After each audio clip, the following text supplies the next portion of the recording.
మీ business ఏదైనా మీ ఊర్లో promotion చేయాలంటే అది సుమన్ టీవీతోనే సాధ్యం. ఇప్పుడే సంప్రదించండి. నమస్తే, వెల్కమ్ టు సుమన్ టీవీ. నేను శివరాజ్ శంకర్. పరాయి దేశంలో కిరాయి కోసం అని స్వదేశీ జ్ఞానం అంతా పరుగులు పెడుతుంటే కన్న ఈ నేల తల్లికి అది కన్నీటి వేదన అవుతుంది. పుట్టిన ఈ పుణ్యభూమికి విలువ ఏముంటుంది, ఫలితం ఏముంటుంది?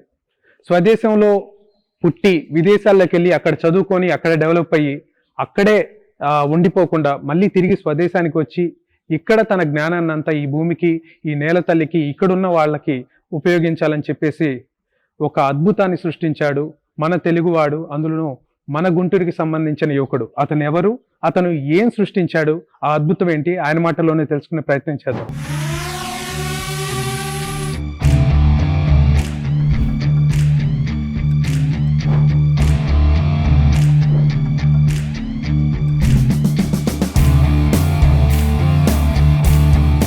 So here we have the man behind this magnum opus from the Magnum Wings CEO, Abhiram Chava garu. Namaskaram. Hi. Abhiram Chava garu, first of all, we are honored and very glad to meet you. ఎందుకంటే ఇది ఇంకా విదేశాల్లో, ప్రపంచ దేశాల్లో starting stage లోనే ఉంది. So దీని గురించి తెలుసుకోబోయే ముందు first of all congratulations and all the best from Suman TV. Thank you. ఎందుకంటే మన వాళ్ళు విదేశాల్లో ఇక్కడ నుంచి అక్కడికి వెళ్ళి ఆ జ్ఞానం అంతా అక్కడ పెట్టేసి చితక్కొట్టేస్తున్నారు, అల్లాడిచ్చేస్తున్నారు. కాకపోతే ఆ రిజల్ట్స్ అనేవి విదేశాల్లో ఆ దేశానికే ఉపయోగపడుతున్నాయి. అటువంటి అద్భుతాలు కానీ ఈ దేశానికి ఏ విధంగా కూడా ఉపయోగపడట్లేదు. సో రీసెంట్ గా మేక్ ఇన్ ఇండియా అని చెప్పేసి ఎన్నో జరుగుతున్నాయి. But this is the game changer and this is the most happening technology in future. So ఇది ఏంటి, దీనికి ఏం పేరు పెట్టారు, ఇది మనకి ఎలా ఉపయోగపడుతుంది, అసలు దీని వెనుకున్న స్టోరీ ఏంటి?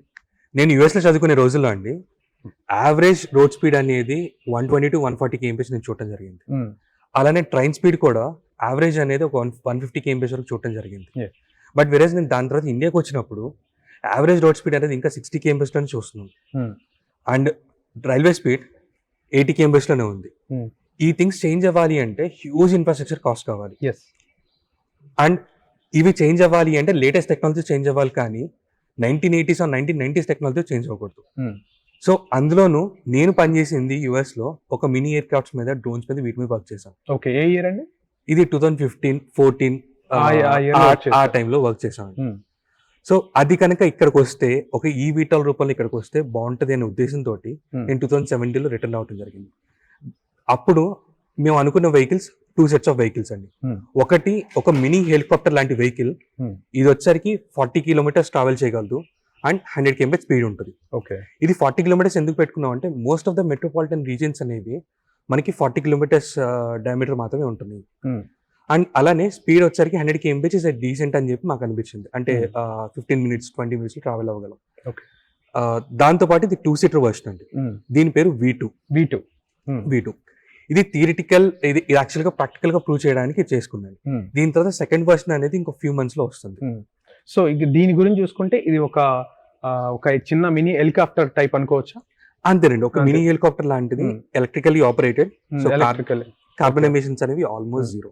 ఎంత సీటింగ్? 2 members seating. దీన్ని ఆపరేట్ ఎలా చేస్తారు? ఇది వచ్చరికి ప్రస్తుతానికి గ్రౌండ్ కంట్రోల్ స్టేషన్ నుంచి ఆపరేట్ చేస్తాం. అంటే ఎలా అయితే మన డ్రోన్ ని మనం చేత్తో ఆపరేట్ చేస్తూ ఎగురుతుందో అలానే? లేదండి, ఇది వచ్చరికి పాయింట్ బేస్డ్ మీద మనం ఒక పాత్ ఇస్తాము. So for example point A home location. So ఇక్కడ నుంచి టేక్ ఆఫ్ అవ్వడానికి 30 meters, అక్కడ నుంచి క్లైమ్ టు 100 meters అని 200 meters. సో ఇలా ఒక పాయింట్ బేస్డ్ గా వెళ్తుందండి మొత్తం ఆటోనమస్ నావిగేషన్. సో ఈ నావిగేషన్ ట్రావెలింగ్ అంతా కింద ఆపరేటింగ్, గ్రౌండ్ ఆపరేటింగ్ ఉంటుంది. సో బేసిక్ ఆపరేటింగ్ మాక్సిమం ఉండదండి, మొత్తం కూడా పాయింట్ పాత్ బేస్డ్ ఉంటుంది. పాత్ బేస్డ్ వెళ్ళిపోతాం. మనకి ఏదైనా ఎమర్జెన్సీ ఉంటే మాత్రమే దీన్ని టేక్ ఓవర్ చేసుకోవడం జరుగుతుంది. సో ఇంకా ఈ ప్రోటోటైప్, ఇందులో ఎన్ని రకాలు మీరు ఇప్పటి వరకు స్టార్ట్ చేశారు? సో ఇది ఒక సెట్ ఆఫ్ వెహికల్ అండి. ఇది వచ్చరికి మినీ హెలికాప్టర్ లాంటిది. ఇంకొకటి వచ్చరికి మినీ ఏరోప్లేన్ లాంటిది. అది వచ్చరికి మేము తొందరలోనే అన్వీల్ చేస్తాము. దాని పేరు X4 అండి. 300 kmph ట్రావెల్ అవ్వగలదు అండ్ 300 kilometers వెళ్తుంది. అభిరామ్ గారు, all the best for that. And ఈ విషయానికి వచ్చేసరికి ఇది ఎంత హైట్ లో ఎగురుతుంది, ఎంత దూరం వరకు, అంటే చార్జ్ ఒక చార్జ్ తో ఎంత దూరం వరకు ట్రావెల్ చేస్తుంది? ఇది 1000 to 2000 feet లో కనుక ఫ్లై అయినట్టయితే 40 kilometers డిస్టెన్స్ మనం కవర్ చేయగలం. అండ్ ఇది ఛార్జింగ్ కంటే మనం బ్యాటరీ రిప్లేస్మెంట్ మీద ఎక్కువ ఫోకస్ చేస్తాం. ఓకే. సో ఛార్జింగ్ కూడా మనకు కావాలంటే 1 అవర్ లో కంప్లీట్ చేసేయచ్చు. ఇప్పుడు మనకి గ్రౌండ్ మీద వెళ్ళే వెహికల్స్ కానీ చాలా తక్కువ డిస్టెన్స్ వెళ్తుంటాయి ఒకసారి ఛార్జ్ చేస్తే. బట్ ఇక 2 people ని క్యారీ చేసుకుంటూ ట్రావెల్ చేస్తున్న అంటే ఎక్కువ ఎనర్జీ కావాల్సి ఉంటుంది. సో ఇంకా ఎక్కువ బ్యాటరీ దాని కాస్ట్ కానీ దాన్ని ఎలా ఉంటుంది అదంతా? అంటే ఇందాక చెప్పినట్టు మనకి most of the metropolitan reasons అనేవి కూడా డయామీటర్ 40 కిలోమీటర్స్ కాబట్టి మేము 40 కిలోమీటర్స్ కే డిజైన్ చేయడం జరిగిందండి. ఓకే. ఇది కావాలి అంటే 100 కిలోమీటర్స్ కూడా డిజైన్ చేయగలం. And in future might be happens. But ఇది ప్రస్తుతానికి 40 కిలోమీటర్స్ వెళ్తాయండి with single charge. Okay, single charge. And ఇందులో ఎలక్ట్రిక్ అయినా లేదంటే ఫ్యూయల్ తో నడిచేవి కూడా తయారు చేస్తున్నారా? ఇది మెయిన్ గా ఎలక్ట్రిక్ అండి. ఇది తయారు చేసింది మోస్ట్లీ పోర్టబుల్ కి and vertical take off landing కి మనకి సిటీ స్కై స్క్రాపర్ నుంచి కానీ ఒక బిల్డింగ్ మీద నుంచి కానీ ఈజీ అవ్వడానికి కోసం తయారు చేసింది. సో దీని ఫుట్ ప్రింట్ వచ్చరికి 2.5 x 2.5 అంటే మనకి ఒక ఈవెంట్ ఒక 2 bedroom హౌస్ మీద కూడా ల్యాండ్ అవ్వగలుగుతుంది. అంటే చాలా మందికి తెలియని విషయం ఏంటంటే సమయానికి హాస్పిటల్ కి చేరుకోకుండా లేదంటే సమయానికి గమ్యస్థానాలు చేరుకోకుండా చాలా మంది ప్రాణాలు పోగొట్టుకుంటున్నారు, చాలా మంది జాబులు పోగొట్టుకుంటున్నారు, చాలా మంది వాళ్ళ జీవితాలనే పోగొట్టుకుంటున్నారు. So this is the game changer. ఎందుకంటే మనది భారతదేశంలో 150 కోట్ల మంది జనం ఉన్నా కూడా ఇటువంటి వెహికల్స్ లేకపోతే వీళ్ళందరికీ కూడా చాలా కష్టం అవుతుంది. సో మిగతా దేశాల గురించి అంతగా తెలియదు కానీ 150 కోట్ల దేశం ఉన్నటువంటి ఈ దేశంలో ఇది మాత్రం ఇటువంటి వెహికల్స్ చాలా అవసరం. సో ఇది ఒక సాధారణ వ్యక్తికి అఫోర్డబుల్ ప్రైస్ లో వస్తుందా? అంటే ఒక టాక్సీ టైప్ కానీ లేదంటే సొంతగా ఊన్ చేసుకోవడానికి కానీ? సో టాక్సీ రూపంలో కనుక మనం ఆలోచించినట్టయితే ఒక ప్రీమియం క్యాబ్ ఎంతైతే ఛార్జ్ చేస్తారో ఆల్మోస్ట్ అదే ఛార్జ్ కి మనం దీన్ని ఉపయోగించవచ్చు అండి. ఓకే. అండ్ ఇదే కొనుక్కోవాలి అంటే ఒక లగ్జరీ ప్రీమియం కార్ ఎంతైతే కాస్ట్ అవుతుందో సో ఆల్మోస్ట్ అదే కాస్ట్ కి ఇది ఓన్ చేసుకోవచ్చు. ఓకే. ప్రస్తుతానికి మనకి ఈవెన్ ఇప్పుడు ఒక ఎయిర్పోర్ట్ హైదరాబాద్ ఎయిర్పోర్ట్ నుంచి సిటీ లోపలికి వెళ్ళడానికి we have to travel like 40 to 50 kilometers outer ring road మీద. అలా కాకుండా ఇది కనుక ఉన్నట్టయితే 10 kilometers తో మన ఏరియల్ డిస్టెన్స్ ట్రావెల్ చేసి సరిపోతుంది. అలా మనకి ఈవెన్ ఇది కొన్నిసార్లు క్యాబ్ కాస్ట్ కంటే తక్కువ ఛాన్సెస్ కూడా ఉన్నాయి. మనకి ఒక టెరైన్ నుంచి ఒక టెరైన్, ఇప్పుడు ఫర్ ఎగ్జాంపుల్ ఒక హిల్లీ రీజన్ లో ఉన్నారు, ఆ హిల్లీ రీజన్ నుంచి ఇంకో హిల్లీ రీజన్ కి వెళ్ళాలి. మనకి ఏరియల్ డిస్టెన్స్ చూస్తేనేమో 2-3 kilometers ఉంటుంది. వేరే ల్యాండ్ రోడ్ వే చూస్తేనేమో ఈ కంప్లీట్ హిల్ ఒకటి కింద దిగి ఇంకో హిల్ పైకి వెళ్ళాలి. సో ఆల్మోస్ట్ 30-40 kilometers వస్తుంది. ఓకే. సో అలాంటి చోట ఇది కంప్లీట్లీ గేమ్ చేంజర్ అండి. ఓకే. అండ్ ముఖ్యంగా ఇలాంటి ఇన్నోవేషన్స్ మీరు అబ్రాడ్ లో చదివారు, ఎక్కడండి? అమెరికా? యూటా అండి. యూటాలో ఆ స్టేట్ లో చదివారు. అవునండి. ఓకే. ఇట్లాంటి ఇన్నోవేషన్స్ తయారు చేయాలంటే ఇక్కడికన్నా కూడా అబ్రాడ్ లో ఎక్కువ ఆపర్చునిటీస్ ఉంటాయి, అక్కడ పుషప్ బాగుంటుంది. బట్ ఇండియాకి వచ్చేసరికి ఇక్కడ పాలిటిక్స్ అడ్డొస్తాయి, అన్ని రకాల అడ్డొస్తాయి. ఎవరన్నా మిమ్మల్ని ఎందుకు ఇండియా అక్కడే చేసుకోవచ్చు ఎట్లాంటివి ఏమైనా చేశారా? మల్టిపుల్స్ వస్తూనే ఉంటాయి బట్ ఐ ప్రిఫర్ ఇండియా. ఎందుకంటే ఇండియన్ కాబట్టి so I prefer India. Unfortunately ఒకప్పుడు అటువంటి పరిస్థితులు ఉన్నాయి. బట్ ఇప్పుడు ఉన్నా కూడా కొంతమంది ఇప్పుడు కొంచెం జనాల్లో మార్పు వస్తుంది. సో ఇండియాకి రావడం ముఖ్యంగా మీకేమో కానీ మాలాంటి వారికి అండ్ ఇండియన్స్ కి ఇది చాలా గర్వకారణం. ఇంకా తెలుగువాడు గుంటూరుకి సంబంధించిన యువకుడు అనేసరికి we are very very proud of on that. And ముఖ్యంగా మేక్ ఇన్ ఇండియా ప్రోగ్రాములు చాలా జరుగుతున్నాయి. రీసెంట్ గా మన కొత్త కూటమి ప్రభుత్వం వచ్చింది, ఒక డ్రోన్ సమ్మిట్ జరిగింది, చాలా పెద్ద ఎత్తున చేశారు. సో ఇటువంటి పరిస్థితుల్లో ఇవి బాగా ఆకర్షిస్తాయి గవర్నమెంట్ కానీ, ఇప్పుడు మేక్ ఇన్ ఇండియా ప్రోగ్రామ్ కానీ, నెక్స్ట్ టెక్నాలజీకి కానీ. గవర్నమెంట్ నుంచి ఇప్పటి వరకు మీకు ఏమైనా సపోర్ట్ వచ్చిందా? సో మనకి విజయవాడ ఫ్లైట్స్ లో కనుక చూసుకున్నట్టయితే డ్రోన్స్ అనే one of the key role play చేస్తుంది. లాజిస్టిక్స్ అందించడంలో కానీ లేదు అంటే సర్చ్ చేయడంలో, పీపుల్ సర్చ్ చేయడంలో కానీ ఇలాంటి కనుక ఉన్నట్టయితే అసలు వాళ్ళని ఆ ప్లేస్ నుంచి ఇంకో ప్లేస్ కి తీసుకొచ్చేయచ్చు. అండ్ అలానే గవర్నమెంట్ తో డిస్కషన్స్ అనేవి ఇట్స్ గోయింగ్ ఆన్ అండి. ప్రస్తుతానికి స్టార్ట్ అయిన ఇట్స్ గోయింగ్ ఆన్. సో మేము ఆశించిన ఫలితాలు వస్తాయని అనుకుంటున్నాం. ఖచ్చితంగా వస్తాయి అండ్ ఆల్ ది బెస్ట్.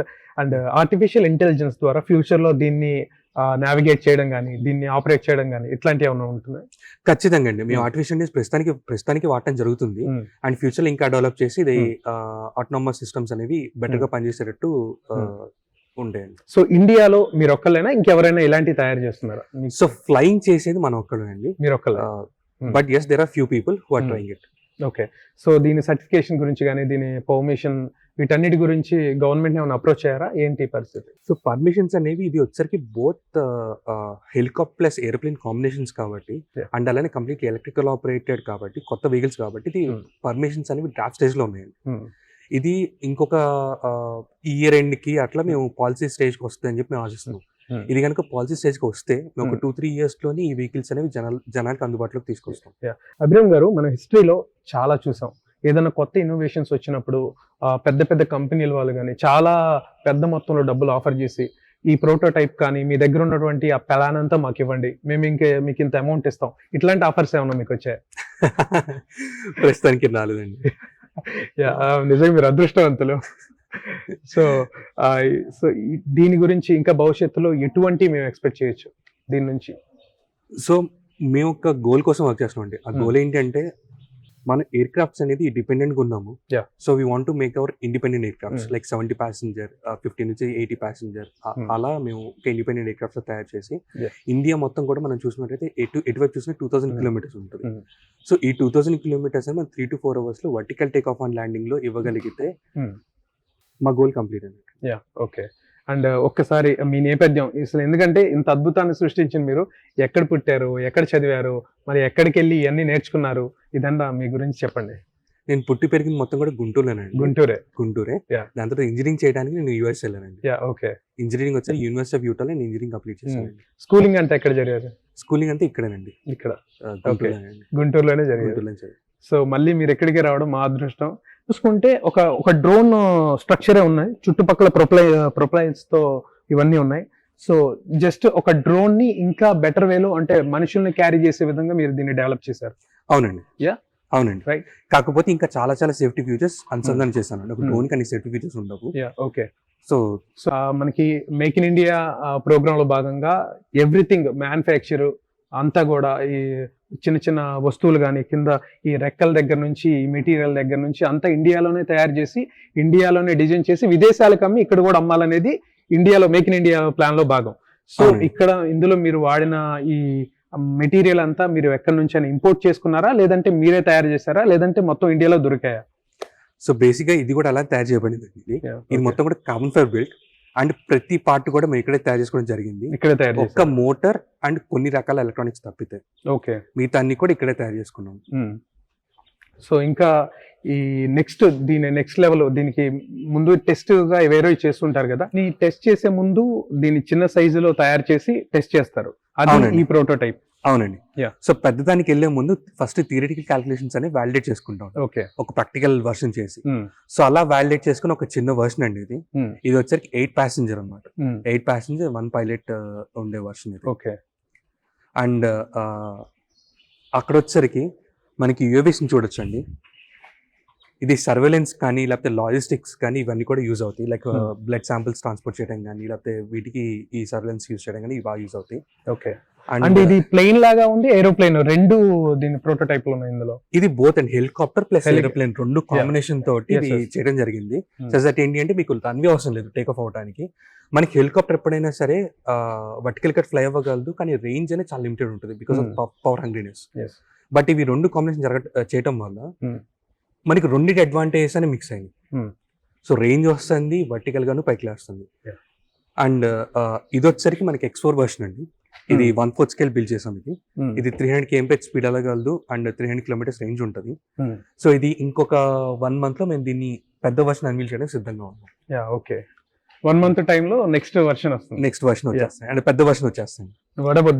ఇది కంప్లీట్ ఒక రా అన్పెయింటెడ్ వర్షన్ అండి. ఇది వచ్చరికి కెమెరా పెట్టేసి లైక్ సర్వేలెన్స్ కి రెడీగా ఉంచాలి. ఓకే. మన పోలీస్ సర్వేలెన్స్ కి. సో ముఖ్యంగా ఇందులో చూసుకుంటే ఎమర్జెన్సీ మెడిసిన్ అంటే ఒక ఎమర్జెన్సీ పేషెంట్ ని ట్రావెల్ చేయడం, లేదంటే ఒక విఐపి లాంటి పర్సన్స్ ని ఒక ప్లేస్ నుంచి ఒక ప్లేస్ కి ట్రావెల్ చేయడం, ఇట్లాంటి వాటికి ఇంకా వేటి కోసం ఇవి సంసిద్ధంగా ఉన్నాయి? సో ఫస్ట్ మేము అనుకుంటుందండి air ambulance, disaster response, VIP transport immediate గా అనుకుంటున్నాం. ఎందుకంటే మనం ఒక ఆర్గన్ ట్రాన్స్పోర్ట్ చేయాలి అంటే ఒక గ్రీన్ ఛానల్ ఏర్పాటు చేసి అక్కడిక్కడ ట్రాఫిక్ ఆపేసి చేయడం జరుగుతుంది. అలానే విఐపి ట్రాన్స్పోర్ట్ కూడా మనకి ఒక విఐపి వస్తున్నారంటే ట్రాఫిక్ ఆపేయడం జరుగుతుంది. దీనివల్ల ప్రజలను చాలా ఇబ్బందులు ఎదుర్కొంటున్నారు.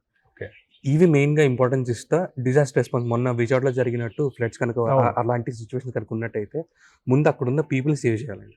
పోయినసారి విజయవాడలో ఈ డ్రోన్ల ద్వారా మెడిసిన్, ఫుడ్ అయితే ఇచ్చారు, కానీ అక్కడ ఉన్న పర్సన్స్ ని సేవ్ చేసిన పరిస్థితి కనపడలేదు. సో ఇది దానికి పూర్తిగా ఉపయోగపడుతుంది. ఓకే. సో బేసిక్ ఎసెన్షియల్స్ వచ్చినాయి కానీ వాళ్ళకి పవర్ కానీ ఈ థింగ్స్ ఏమీ లేవండి. ఓన్లీ ఫుడ్ సప్లై మాత్రం మనకి రాగలిగింది. అండ్ అలానే ఇవి కనుక ఉన్నట్టయితే మనకి వాళ్ళని అక్కడ నుంచి తీసుకొచ్చి మనకి సేఫర్ జోన్లో పెట్టగలిగే వాళ్ళం. అండ్ ముఖ్యంగా ఇలాంటి విషయాలు ఇప్పుడు ఉన్న యువత బాగా అట్రాక్ట్ చేసే విషయాలు. సో భవిష్యత్తులో పిల్లలకి వర్క్ షాప్ లాంటివి ఇక్కడ ఏమైనా కండక్ట్ చేసే అవకాశం ఉందా? భవిష్యత్తులో ఎస్ అండి. సో ఎందుకంటే మీ దగ్గర ఉన్నటువంటి జ్ఞానం ఇప్పుడు చాలా మంది టెక్నాలజీగా మనం మొబైల్లో చూస్తున్నాం, న్యూస్లో చూస్తున్నాం తప్ప ఇంకా మన క్లాస్ వరకు, పుస్తకాల వరకు, ల్యాబ్ల వరకు రాలేని పరిస్థితి. సో వర్క్ షాప్ ఇప్పుడున్న జనరేషన్కి చాలా ఇంపార్టెంట్. అవునండి, మేము ఇక్కడ లోకల్ ఎకో సిస్టమ్ కూడా డెవలప్ చేయడం ట్రై చేస్తున్నాం అండి. ఇక్కడ లోకల్ కాలేజ్ తోటి టైఅప్ అయ్యి అది అందరికీ బెనిఫిషియల్ అండి. ఇప్పుడు మాకు హ్యూమన్ రిసోర్స్ దొరుకుతారు, వాళ్ళకి ఇంట్రెస్ట్ వస్తుంది వీటి మీద. సో అన్ని రకాల థింగ్స్ లో అది బెనిఫిషియల్ అండి. అందుకే లోకల్ కాలేజ్ తో టైప్ అవటం చూస్తున్నాం. That's really great and congratulations, all the best for your next projects అండి. ఇది బాగా డెవలప్ అయ్యి మళ్ళీ నెక్స్ట్ ఇది పెద్ద ఎత్తున ఇండియా లెవెల్లో అండ్ విదేశాలకు కూడా ఎక్స్పోర్ట్ చేసే విధంగా తయారు చేయాలని సుమన్ టీవీ తరపు నుంచి అండ్ మా ప్రేక్షకుల నుంచి కోరుకుంటున్నాం. థ్యాంక్ యూ అండి.